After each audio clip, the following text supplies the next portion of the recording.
Hello all, ఈ వీడియోలో నవరాత్రి 2024 ఈ శరన్నవరాత్రులు అనేవి ఎప్పుడు ప్రారంభమవుతున్నాయి, అలాగే పూజా సమయము, కలశ స్థాపన మొదలైన విషయాలన్నీ ఈ వీడియోలో చూద్దాము.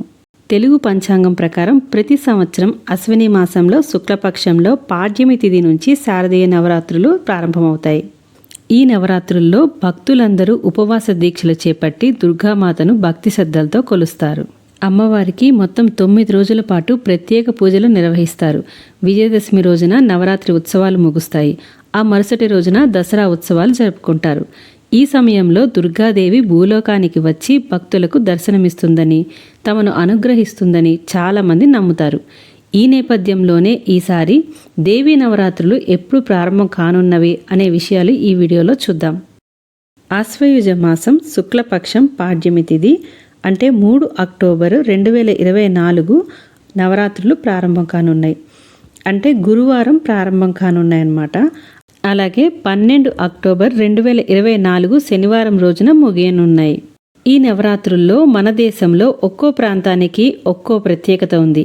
కోల్కతా నగరంలో దుర్గామాత విగ్రహాలను ఏర్పాటు చేసి వేడుకలను జరుపుకుంటారు.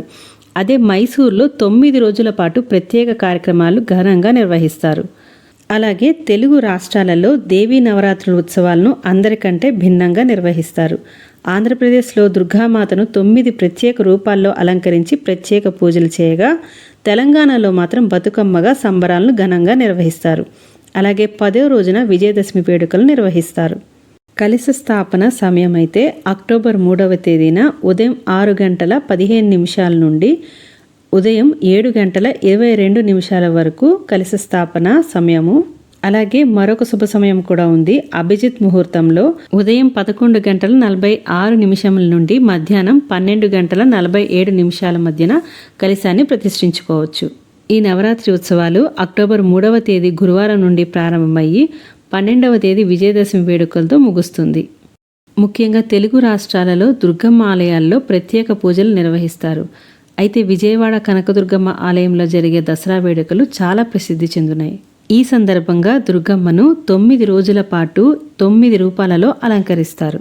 మరి ఈ 9 రోజుల్లో విజయవాడ శ్రీ కనకదుర్గమ్మ వారి దసరా ప్రత్యేక అలంకారాల గురించి నెక్స్ట్ వీడియోలో చూద్దాము.